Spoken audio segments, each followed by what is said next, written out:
আসসালামু আলাইকুম everyone, welcome back to my channel. আশা করি সকলেই ভালো আছেন। আলহামদুলিল্লাহ, আমিও ভালো আছি। আমাদের বাঙালির বেশ কিছু জনপ্রিয় কমন আইটেমের মধ্যে জনপ্রিয় হচ্ছে গুড়ের পায়েস। আজকে এই ভিডিওতে আমি গুড়ের পায়েসের রেসিপি শেয়ার করব।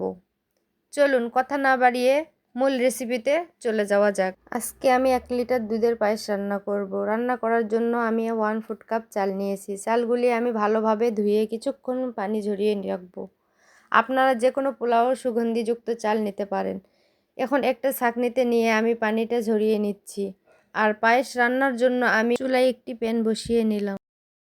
প্রথমে আমি একটি প্যানে 1 লিটার দুধ নিয়ে নিলাম।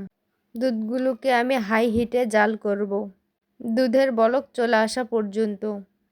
দুধগুলি আমি ভালোভাবে নেড়েচেড়ে জাল করে নিচ্ছি। এছাড়া নিচে লেগে যাবে। নিচে লেগে গেলে খেতে ভালো লাগবে না, পায়েসের ফ্লেভারটাই নষ্ট হয়ে যাবে। দেখতেই পাচ্ছেন দুধগুলির বলক চলে এসেছে। এভাবে আমি আরও কিছুক্ষণ জাল করে নেব, যতক্ষণ পর্যন্ত ঘন হয়ে না এসেছে। আর পায়েস রান্নার জন্য আমি এখানে গুড় নিয়েছি 2 কাপ। এটা আমি তরল গুড় নিয়েছি। চাইলে আপনারা পাটালি গুঁড়ো নিতে পারেন, কিন্তু পাটালি গুড় নিলে এটি একটু হালকা গরম পানি দিয়ে গুড়টিকে সুন্দরভাবে গলিয়ে নিতে হবে। আপনারা ঠান্ডা পানি দিয়েও কাজটি করতে পারবেন। দুধগুলো অনেকটাই ঘন হয়ে এসেছে। এর মধ্যে এখন আমি কিছু উপকরণ অ্যাড করব। 3টি এলাচ, দালচিনি ও তেজপাতা দিব। অবশ্যই হালকাভাবে এলাচের মুখগুলি ফেটে নেবেন, তাহলে ফ্লেভারটা অনেক ভালো আসে। আবার কিছুক্ষণ আমি জাল করে নেব।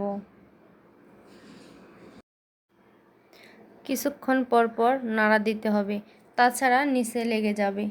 দেখতেই পাচ্ছেন দুধগুলো কেমন ঘন হয়ে এসেছে। এখন এর মধ্যে আমি পানি ঝরিয়ে রাখা চালগুলো দিয়ে নেব। দুধের মধ্যে চাল দেওয়ার সাথে সাথে নাড়তে হবে। 15 মিনিট সময় নিয়ে চালগুলো সিদ্ধ করে নেব। চুলার আঁচটা মিডিয়াম লোতে থাকবে। খেয়াল রাখবেন এই চালগুলো ভালোভাবে সিদ্ধ করতে হবে, তা না হলে পায়েসের যে স্টিকি ভাব এইটা কিন্তু আসবে না। আর চালগুলো যখন ভালোভাবে সিদ্ধ হয়ে যাবে তখন আমি এখানে গুড় অ্যাড করব। এখানে আমি কিছু লবণ অ্যাড করলাম। মিষ্টি জাতীয় জিনিসের মধ্যে যদি একটু লবণ দেওয়া হয় তাহলে মিষ্টির ফ্লেভারটা খুব ভালো লাগে খেতে। এখানে আমি কিছু বাদাম অ্যাড করলাম, চাইলে আপনারা কিশমিশ দিতে পারেন। আমার বাসায় ছিল না, এই কারণে আমি দেই নাই। এখন দেখতেই পাচ্ছেন আমার চালটা অনেকটাই সিদ্ধ হয়ে এসেছে। এখন আমি ভালো মতো নেড়ে যাব। এখন নাড়া কোনোভাবেই বন্ধ করা যাবে না, তাহলে নিচে লেগে যাবে। নিচে লেগে গেলে খেতে খুব বাজে লাগবে।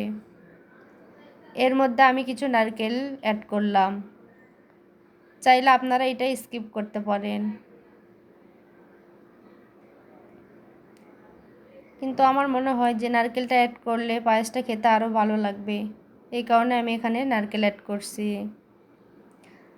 আবারও কিছুক্ষণ এটি জাল করে নেব। এরপর চুলাটাকে আমি অফ করে দিলাম। কিছুক্ষণ ঠান্ডা করে নিতে হবে।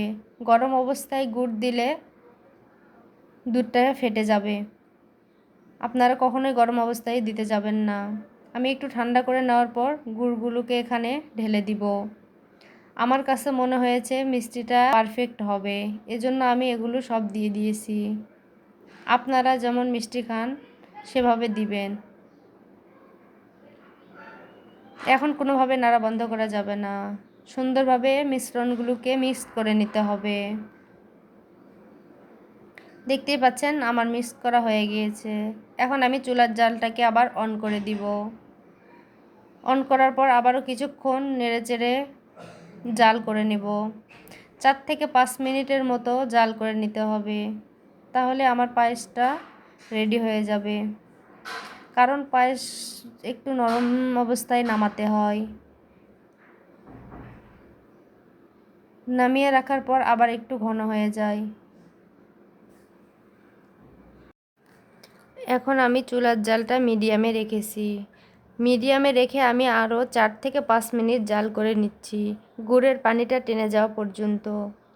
3-4 মিনিট জাল করার পরে গুড়ের পানিটা ভালোভাবে টেনে গেছে। এখন আমি চুলাটা বন্ধ করে দিব। এর থেকে বেশি ঘন করা যাবে না। রাখার পর আবার ঘন হয়ে যাবে।